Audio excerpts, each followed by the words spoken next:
Before we get started, anyone want to get out? Hi and welcome to this experiment, whatever this is. So you may have noticed this is not my usual day, and I'm not my usual self. My hair's still damp and everything. I thought I would try something new.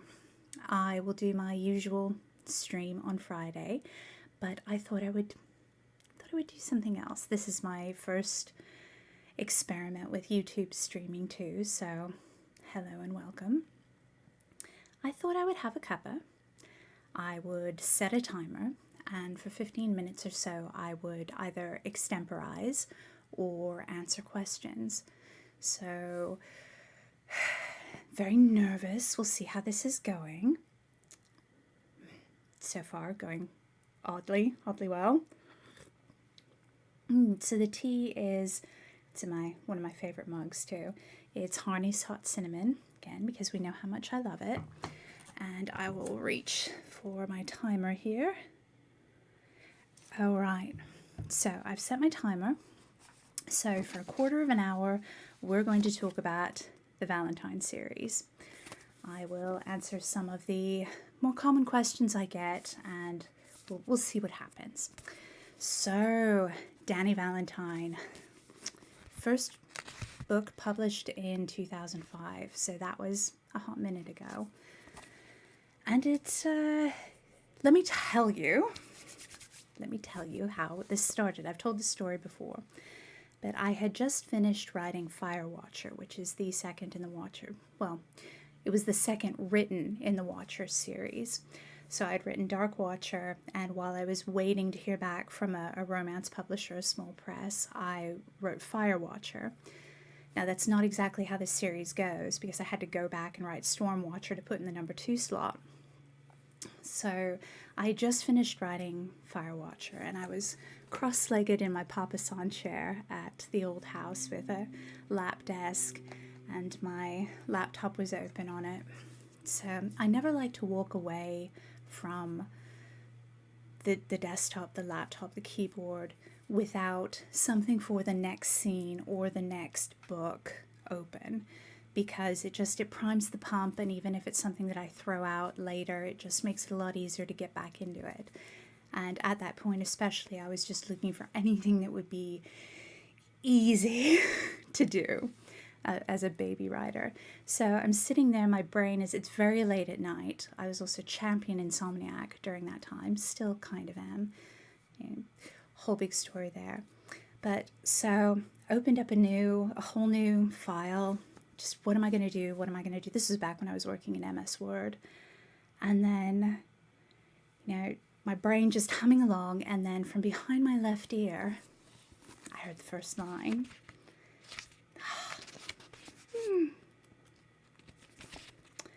Yep, my working relationship with Lucifer began on a rainy Monday. So I heard Danny Valentine speak, and her voice was whispery. It was very whispery. She doesn't talk very loud, which is maddening. It's absolutely maddening. So a lot of her dialogue drove me up the wall because she would not raise her voice. And she's got a healthy respect for what her voice does when raised, so I suppose it's for the best, but it just irritated me. Another thing that irritated me was Jaffermel. It was one of my first experiences with a hero figure, although he wasn't supposed to be a hero. And Jaffermel's the thing that I get the most questions about, which I suspect pleases him to no end. So, where was I? I forget where I was. But, so Jaffermel, he was not supposed to be a hero. He was supposed to be a sort of Mephistopheles, a demon who would infect Danny with a demonic virus and then leave her holding the bag. And I was prepared. I had the entire arc in my head where he would leave her holding the bag, and then I had a hazy idea of far in the future of the books, because I had pretty much the entire arc. But far in the future, in one of the books, one of the showdowns would be her versus this thing that had infected her, and it would be kind of like right before the big boss battle, she would have like a smaller boss battle with him. And then he fucked up all my plans by going in and falling in love. Now, Jaffermal came from a lot of different sources. He came from Jacques Cazotte's Le Diable Amoureux.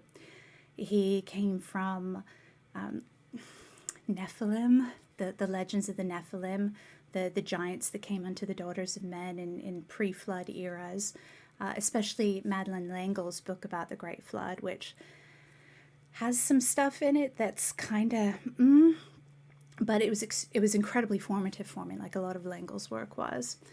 And he just, near the end of the first book, I realized what he was doing, and I was like, oh, you son of a bitch.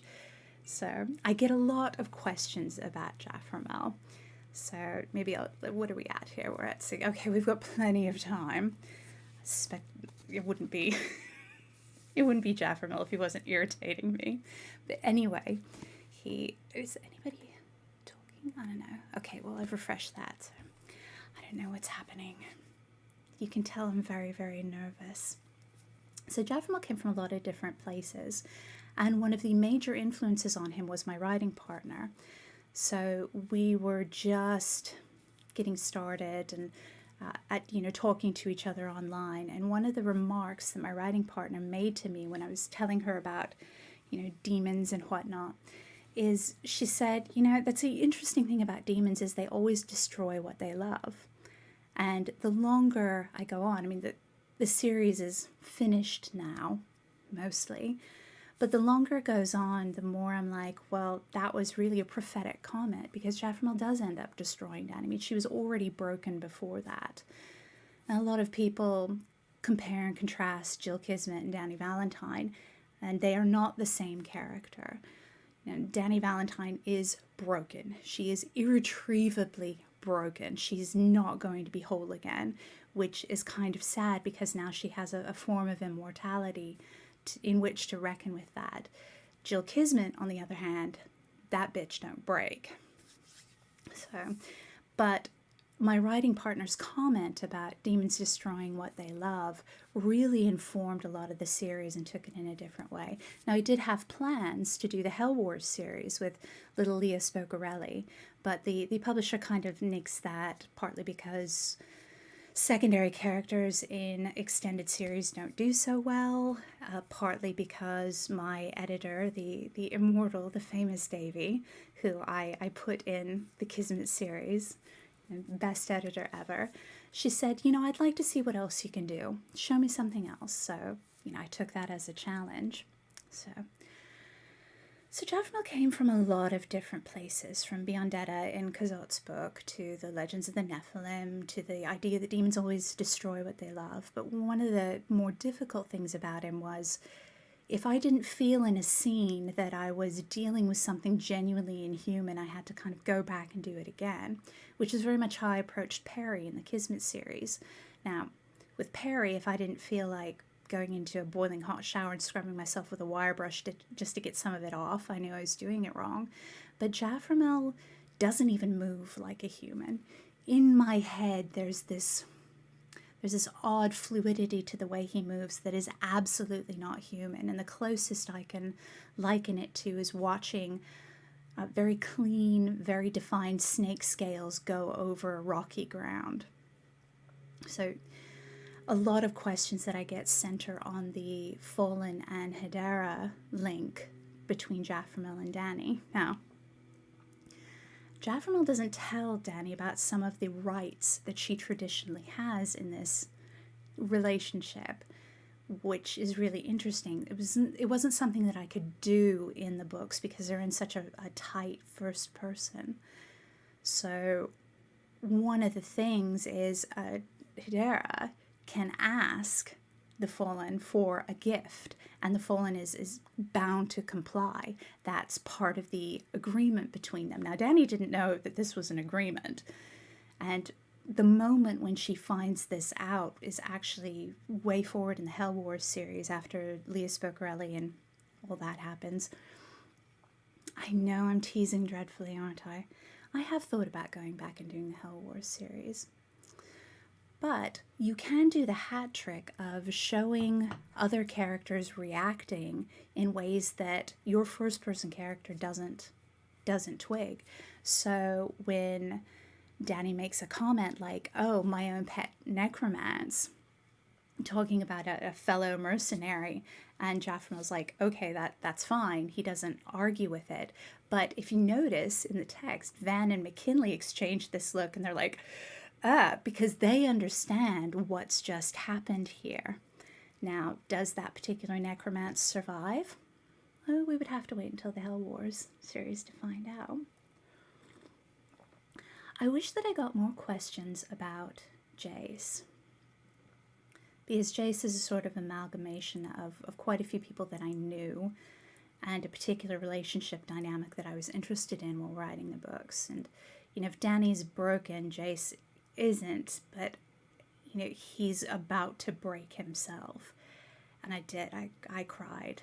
I cried really, really hard. And it's not a spoiler, because I was thinking there would be more comments in chat, but maybe not. So maybe this is irredeemably boring and nobody wants to hear all this, but I lose nothing by trying, I suppose. A little bit of a couple, a little bit of talking to you.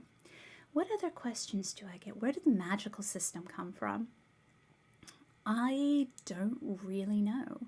The magical system was there, and Danny explained it to me, and things would work, and I would be unsure of why they were working until she went back and explained theory of it to me. So a lot of writing Working for the Devil, writing the entire Valentine series, was learning to trust the process. There are books where you build them, you build the architecture, and things have internal consistency because they have to make sense. They have to be, you can't really put a loo there because there's no water, there's no plumbing, or you can't really put the kitchen there because it's not in the right place. So they're the books that you build, and then they're the books that you sort of excavate. You're digging down in them, and the Valentine series was very much an excavation book. There were so many things that I just dug up, and I had to hold it up and be like, well, what does this do? Where does it? Things like the leaf springs on the hovers. Why are they like that? I didn't know, but at the time I was married to a mechanical engineer, and I said, why is it like this? And he said, oh, because of the load when it lands. That's the most efficient way to have landing for something that's coming down like that. So, oh, okay. So that's one of the things about writing, is that your characters know far more than you do, and they often, you have to double check everything, but they know. And it's kind of creepy, the amount of stuff that lives in a writer's head that informs all the work, and you just have to sort of trust it and go along with it. What other questions do I get? I get a lot of questions about whether or not Lucifer's really dead. Well, we do know that demons can reconstitute after injuries that might put paid to lesser beings. We do know that Jaffrel performed this trick because he had sort of a nail driven into the physical world, which was Danny, of course. It needed a lot of energy or a lot of blood for him to do that. So her torching her house was meant to be an offering to the dead, but it has this unintended effect of kicking off his revival. Another funny story. So I turned in the kind of the final draft of Working for the Devil. I sent it in, and because I think it had sold on proposal, and Dave, my editor, called me. She's like, you can't do this to me. And I'm like, well, no, calm down. What's going on? What is this? I'm a baby writer. I'm terrified. My editor's calling me. She's really upset. She's like, you can't kill him. And this kind of set the tone for all of our further interactions, because I literally looked at the phone. This was back when we had cordless phones. It wasn't a smartphone or anything, but I looked at the phone and I was like, oh no, it's fine. He comes back in the next book. She's like, oh really? All right then. So that was hysterical. So that was my introduction to, I really don't need to be scared of this person. This person is expressing that they're as invested in this story as I am. And this was her sort of knowing that, no, you're in the writer's hands, and they're good hands. I'm not going to betray you. It's gonna be okay, I promise. Now, afterwards we did kind of butt heads over certain endings, and the title to Flesh Circus and the Kismet thing. I've been talking a lot about Kismet as well as Valentine here, because those two series happened one after each other. They were my introduction to trad publishing, not self-publishing, not indie, not small press, but they were my first introduction to trad publishing, and I was in really good hands. So what was I talking? Oh, I was talking about Lucifer.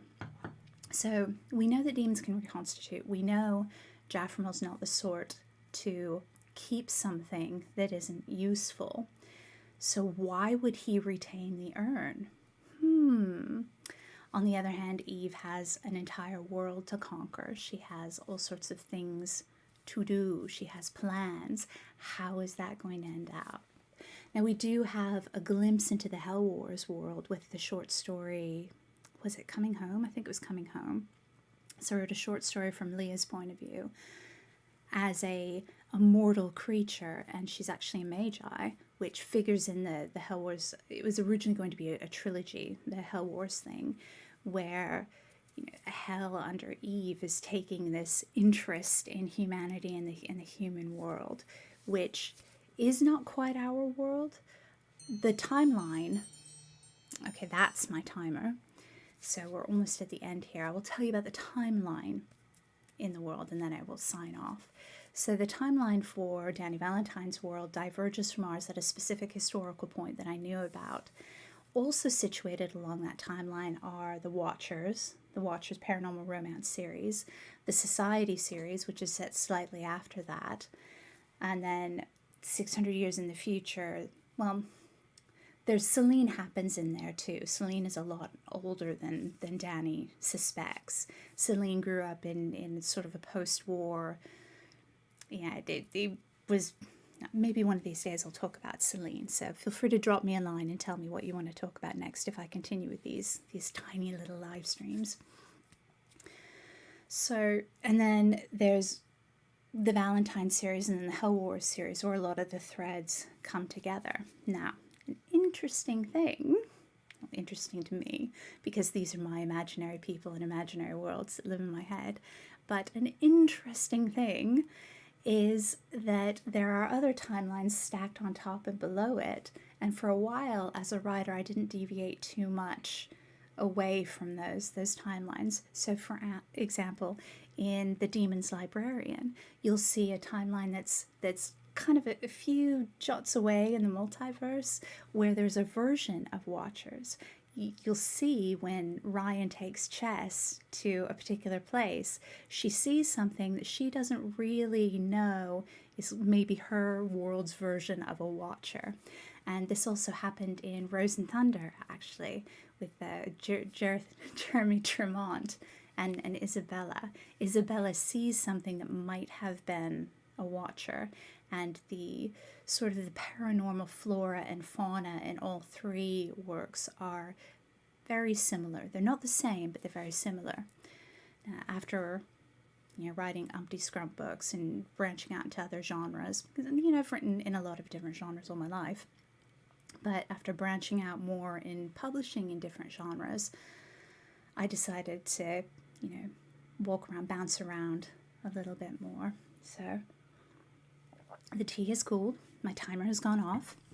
This has been 15 minutes about the Valentine series, and I thought we would get more in chat, but that's not really fair, because I did do this without telling anybody about it, so here we are. So thank you for coming along. I don't know how long this will stay up on Twitch or on YouTube, but I've done it, and if this turns out to be something that you guys like, I will do more of these, probably on Tuesdays, maybe on Tuesdays and Thursdays. I'll talk about things from the mailbag, I'll talk about questions that I've gotten on certain books or certain things that, if a bunch of readers email me about the same thing, I might just make an answer here or on the blog. So I hope you're having a pleasant week. I hope this has been at least interesting, listening to me rant about the imaginary people in my head. And there we have it. I'm going to go back to my tea and writing more imaginary people doing horrible things to each other. There's going to be an assassination really soon in one of the books coming up, so big fun. So thanks for coming by.